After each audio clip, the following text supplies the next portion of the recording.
to the vlog. So it's Monday morning, had my fight on Saturday, I won, so good vibes all around. Talk about that in a bit though. And yeah, I've just got back from the food shop after going to the gym. So basically I just did like a little assessment workout just to see how I was feeling. I did a very light workout, did like 1 set on every exercise. So yeah, it was more just to loosen up and get myself feeling good again. Right guys, so this is what I picked up from the shop. Basically, very little basic mini haul. I'm trying to keep it reasonable because yesterday I ate like an absolute pig and I felt terrible.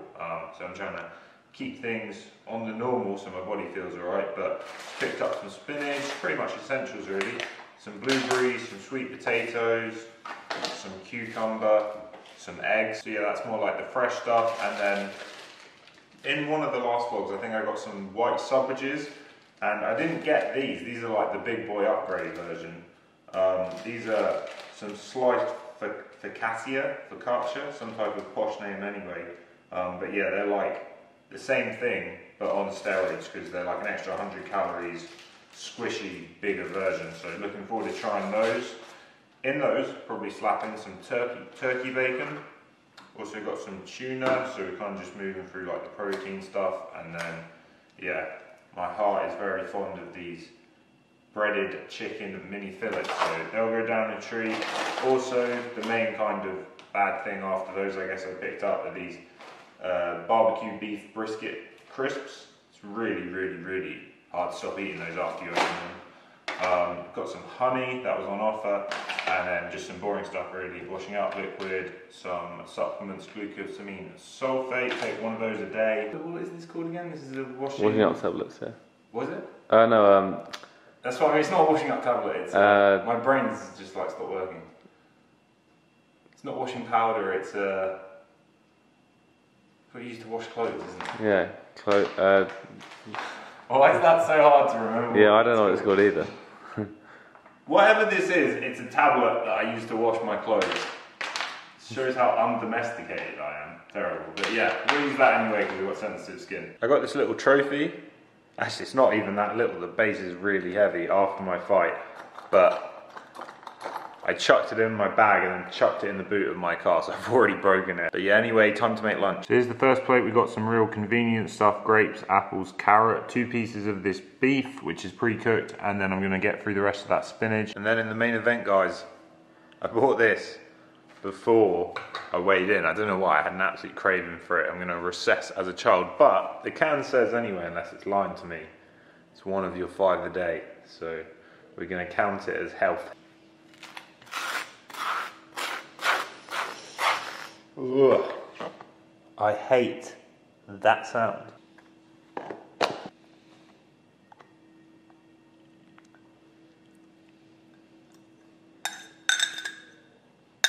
And there we have a 7-year-old's lunch. So regarding the fight, we'll start with the weight cut. On the Monday of fight week, I was around or just under 81 kilos, and then I did my water load pretty good this time.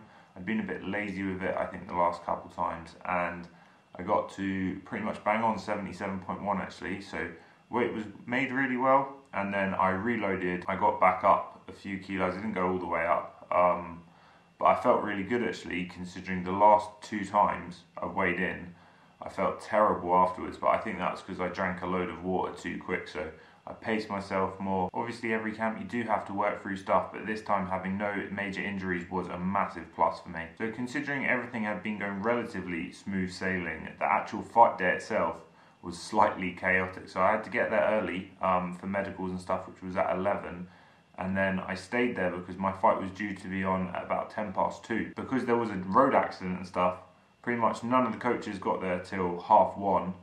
Which is pretty close to the fight. But yeah, the show had to be put on pause because someone in the facility, because it's a sports arena, sports facility, there's a gym, and a random person who was at the gym had a heart attack, or possibly like 3 or 4 heart attacks, I think, and there was only 1 doctor at the show, as far as I'm aware, and that doctor obviously had to go. This is a life or death matter, so the doctor had to go deal with that. I think they did manage to resuscitate them in the end as well, so thankfully no one died, but the show had to be put on pause, and because later on some of the Norwegian fighters were being broadcast on Norwegian TV, they couldn't move that, so they took a portion of the early fights. There was only like 4 or 5 fights that ended up getting moved, mine being one of them, and then chuck them on later. It ended up being about a 4-hour delay. Through no one's fault really, there was just a lot of kind of miscommunication. Like obviously no one expects that type of thing to happen, just like freak circumstances really. I think in total I probably warmed up like 4 times.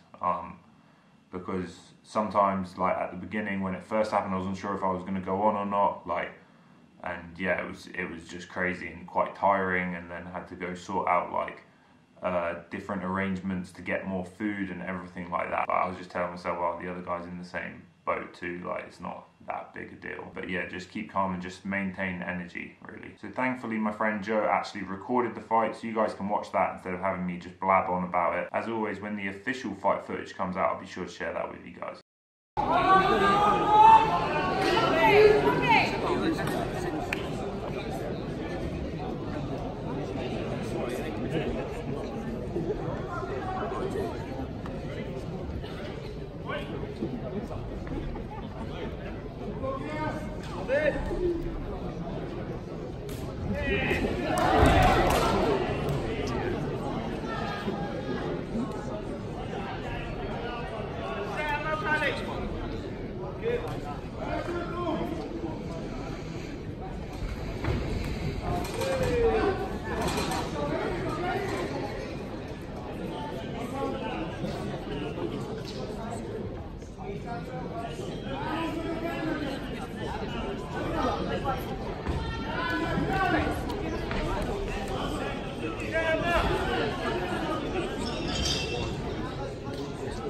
Come on, Alex!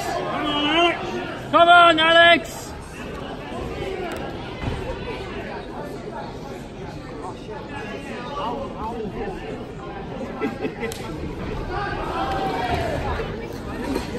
Come on, Alex!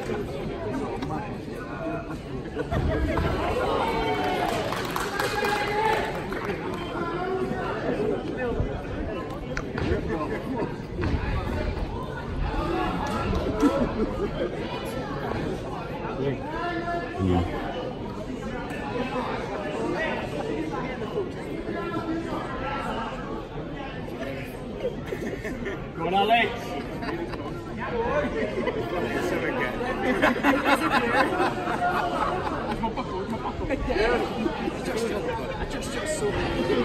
Yes.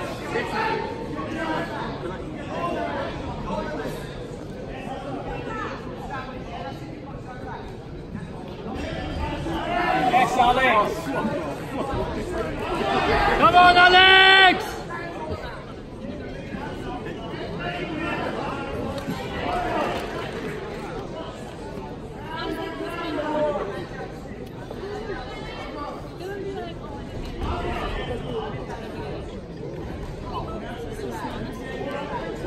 Go on, Alex. Go on, Alex.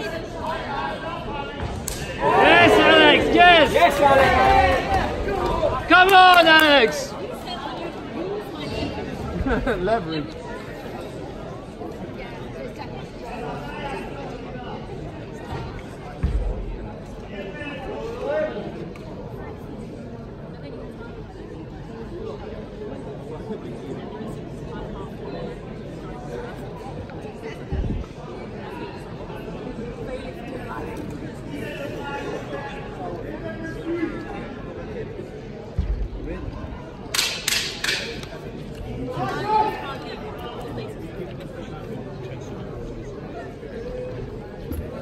Come on, Alex, come on!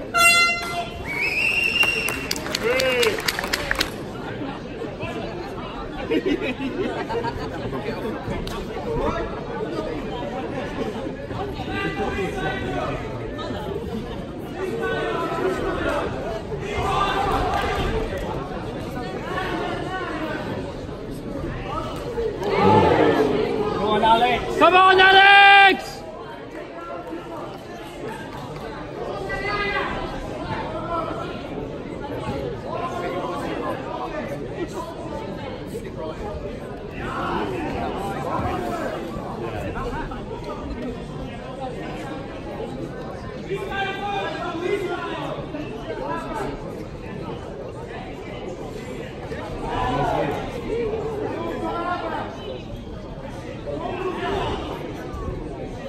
Go on, Alex!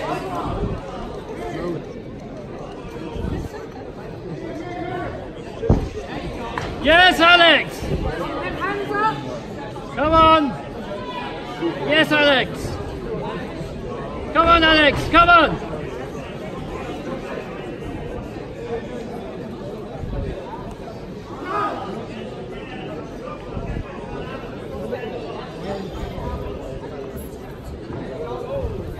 Yes!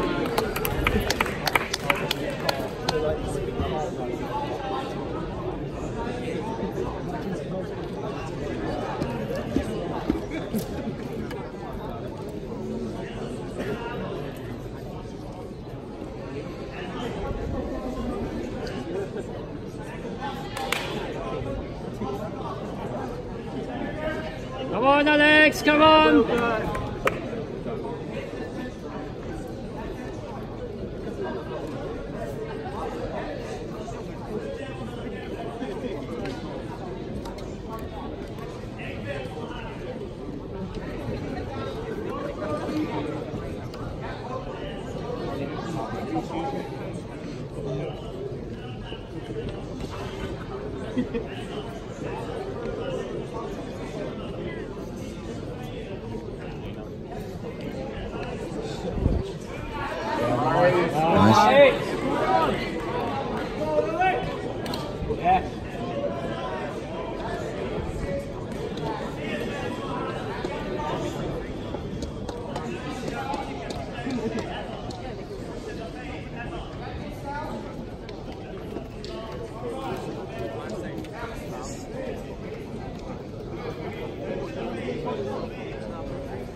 Come on, Alex!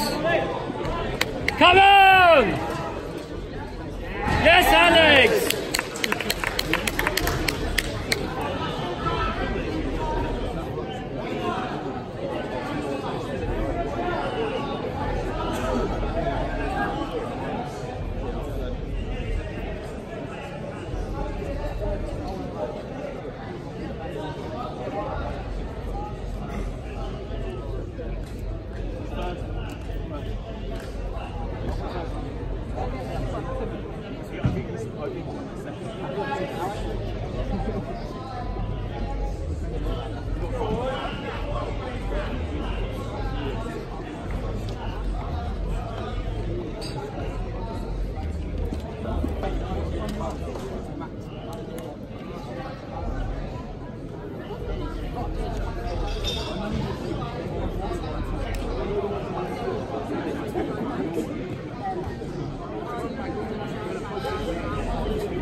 Come on, Alex!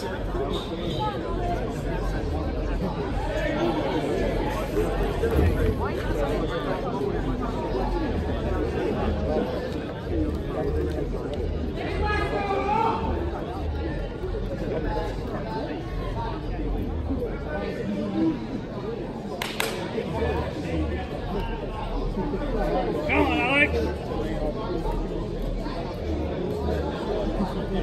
Yes, Alex! Come on, Alex!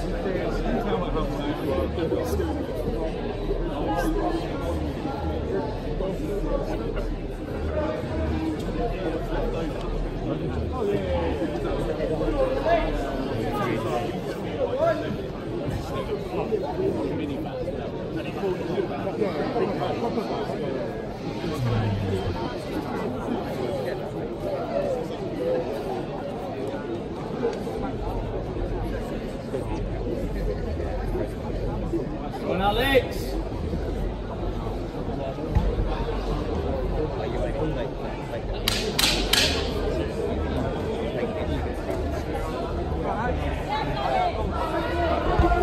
Nice, Alex! Yes, Alex!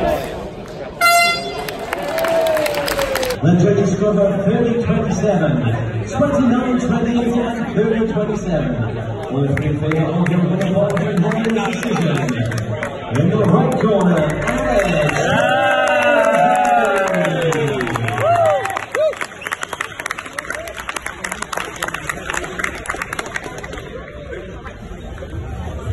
As you saw, I ended up picking up the unanimous decision, which was 30-27. Two of the judges scored that, and then a 29-28.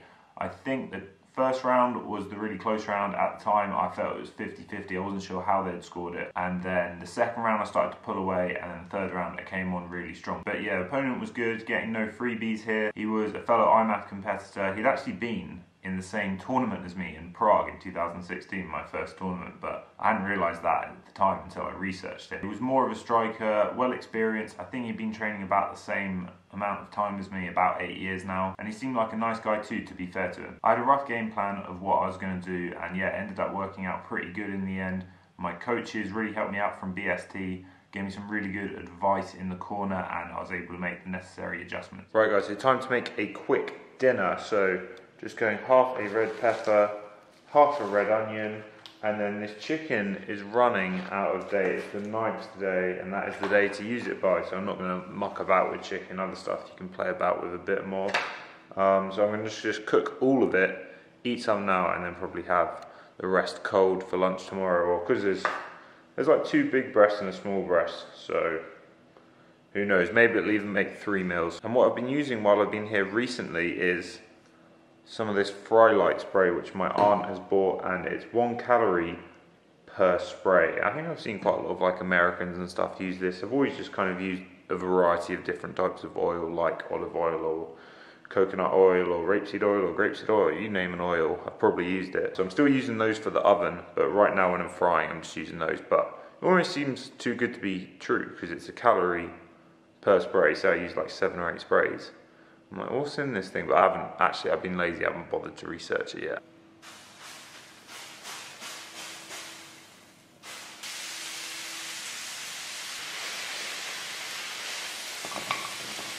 So here's dinner. Here's the leftover chicken, so we've got quite a lot going on there.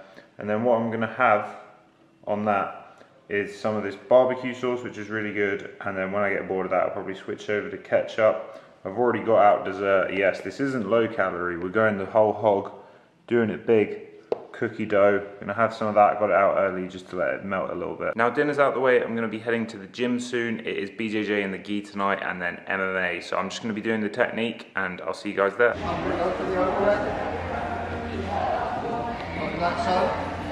He's going to put his hand on my body. I'm going to hold that wrist. I'm going to come through it. And I really want to try and get that elbow across. I want to get that deeper grab. I want to consolidate that elbow. If you ever get the elbow in like this, I think it's a real good shot to go for that armbar. And the reason why it's good to go for the armbar is not only that it's been brought across, but the other arm's been put out of play for him to get his posture and to do defensive maneuvers. If I've got the elbow like this, look at this arm. He's got nothing to try and regain posture. He's got nothing to defend or counter with. It's a real difficult situation. So what I've got to do is make sure this leg comes up high underneath the back to control the posture in transition. That's definitely high up the back. Now I've got to get this leg over the head. To do that, I don't want to have the wrong arm being super flexible.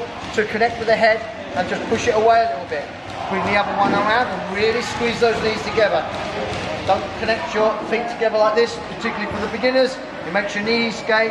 It allows him to get head posture, and that you'll still lose the arm or maybe even have your guard pass. Make sure you're definitely on the head. Look at my foot is posting up to make my leg strong. His head is behind my thigh. I've got proper connection. I'm not like this.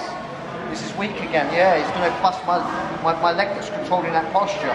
Posture 1, posture 2, and I just simply straighten the arm. Very, very hard for him to defend at this point, because I can take his head off centre in correspondence to his knees so easily to nail that armbar. Don't want to get the overwrap. Come out to the side and consolidate. See how he reacts with this arm. It's going to allow you to grab, take it. Shuffle in, get the arm cut across, and hold further down the arm. If you ever get as far as that, you're good to go for that armbar. Bring your leg up the back to control posture in transition, I transition to control the posture at 2 points. Now I'm good to just extend my hips to submit the arm with no possible counter with that arm. A little bit safer to go for the arm bar if it gets that far in than it is doing it when the other arm is free. Especially if they got thick set, shorter arms, it's hard to pull the elbow all the way across. You know, you would always go for the other option of attacks that we're going to look throughout the week, where you push the arm out and you put your shin on the inside. So stylistically, when you do your overwrap, depending on what kind of physicality you're up against, depending on which way you're probably end up going. I take the wrist, now I've got to stuff the elbow. Great. So we're here. You know, it isn't just the armbar that we got. You know, you've got other things too. Whenever you've cut the elbow across it in this manner, man, you have the wrist lock. You don't even have to go full transition. I'm just going to put my foot up on the hip, the leg comes up the back, so it's a 2-part control like this, and I'm simply going to hold the wrist, and then the arm that's under his arm just comes over to just consolidate, and I'll just push the hips up with the foot on the hip to finish the wrist lock. You know, and it's a nasty one. If you ever get that elbow cut across really well like that, just put the foot on the hip, don't leave it bagging because he'll pull the arm out. You don't want that. It's connecting up the back, and because the angle is perfect. Hold it over, reach your other one up to consolidate and finish. If just a little popping down doesn't work, you elevate the hips with the foot on the hip. Boom! Kimuras, Americanas, arm bars, get them from closed guard, get them from all sorts of situations, but they're really, really good because there's not a lot of transition needed. You don't have to do the full 5 steps like you do an arm bar, a triangle, and over bar. There's a lot of completion needed to get to the end result. With this, you can go 2 steps in towards any of those and just nail them with that wrist lock. And indeed, also, wrist locks will be really fast attacks from closed guard, open guard, where people just don't expect it. So do put them in your game, but whenever you do them respectfully.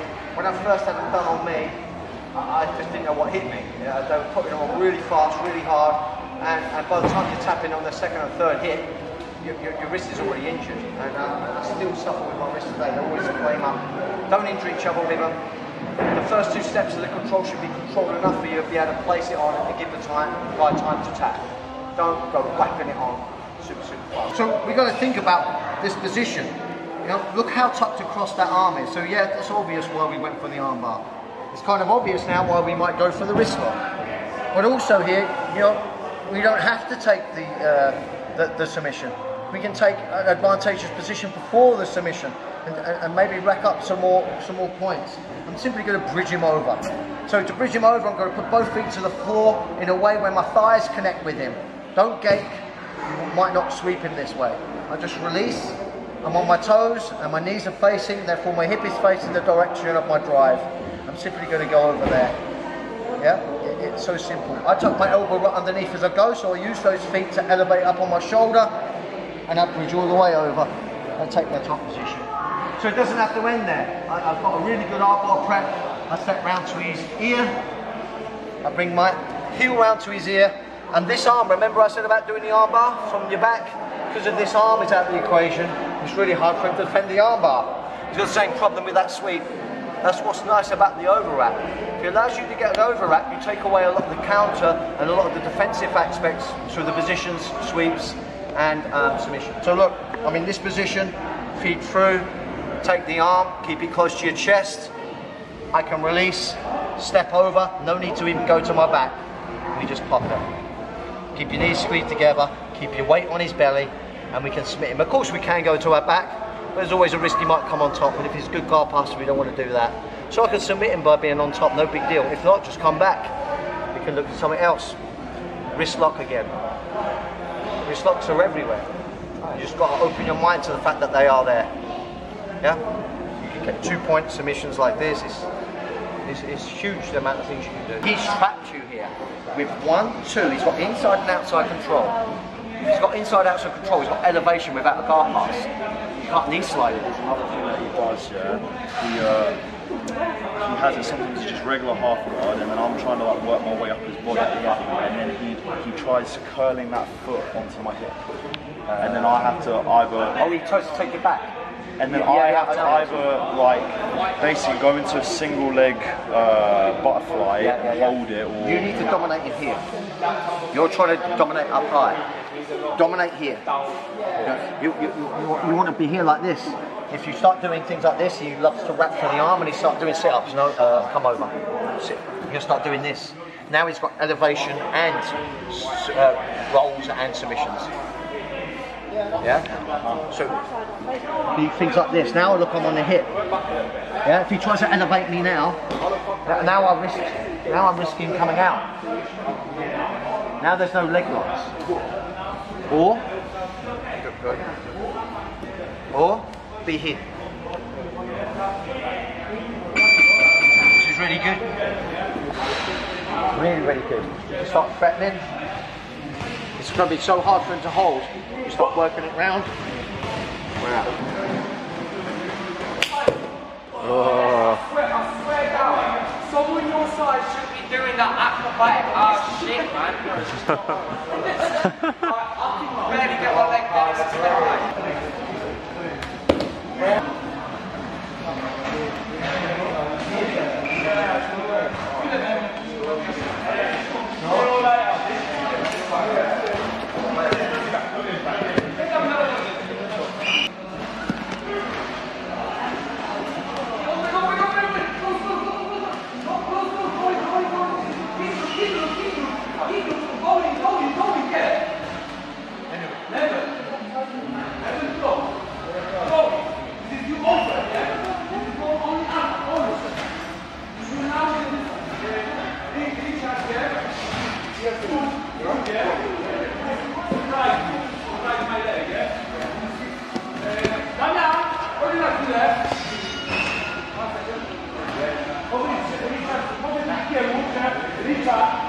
Dał mu nogę jak na tacy, on nie może teraz tego wystać z jego błędu skończenia.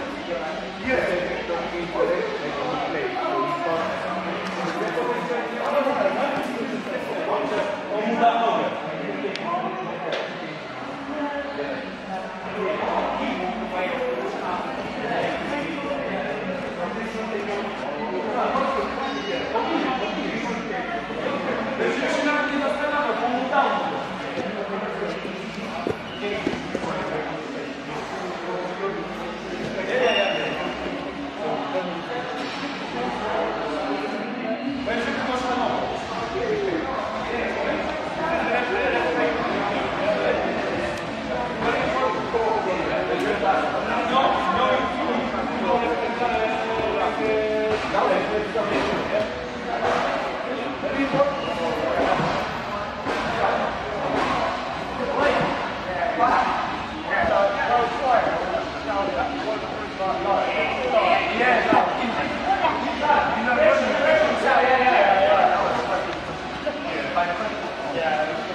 Back after training now, good session with head coach Danny. He's a really good coach, and as well he's a former Cage Warriors champion. He also actually submitted Conor McGregor's coach John Kavanagh in an MMA fight back in the day. The MMA class though tonight was really quiet because a lot of people have had fights. One of the guys featured rolling with Danny and then doing a bit of the technique and stuff was Modestas, who's the current Cage Warriors light heavyweight champion, and yeah, he's a really nice guy too. But the man can do a backflip, and I think he walks around 100 kg, so pretty impressive. But yeah, I'm still really enjoying training at BST. I've been here a little over 2 months now, and yeah, starting to feel like part of the team. Now I'm going to get some food to finish up this day. I've kind of veered away from intermittent fasting recently just because I don't want to be hungry at night, but I am still a fan of it, and it is a useful tool. Oh, I can already tell this is going to hit the spot, so I'm going for one of these monster rolls that I bought earlier. And yeah, I used a load of that chicken up. There's a little bit left, and it's literally just chicken, cheese. I bought a block of cheese and I wasn't able to eat it because I was dieting, so I've had that sitting in the fridge for a while, and mayonnaise. I'm not gonna lie guys, the sandwich was good, but it wasn't quite as good as I'd previously hoped. I cut the cheese too thick, slightly overpowering. Anyway guys, that's gonna do it for today. I hope you all enjoyed the video. Please drop it a like if you did, and I'll see you in the next one. Peace.